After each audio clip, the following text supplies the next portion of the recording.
అందరికీ నమస్కారం అండి. సుమారుగా ఒక సంవత్సరం క్రితం ఒక మిత్రులు బంజారాల గొప్పతనం గురించి నాకు చెప్పారు. ఆయన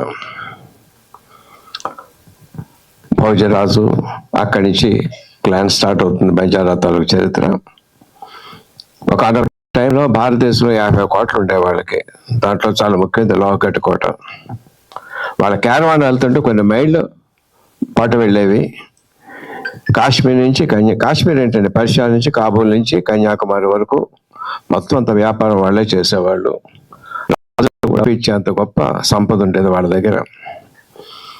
అటువంటి టైంలో అక్బర్ కాలంలో మాలూకి అని చెప్పని చాలా వీరవనిత అందగత్త అని తెలుసు ఆవిడకి.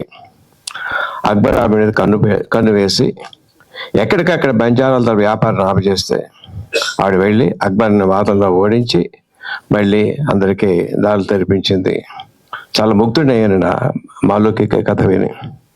ఇట్లాంటి గొప్ప చరిత్ర కలిగినటువంటి బంజారాలు, రాథోర్స్, చవాన్స్, పవార్స్ ఇప్పుడు ఆ స్థితికి నుంచి కొంచెం కింద ఉన్నారని అనిపిస్తుంది.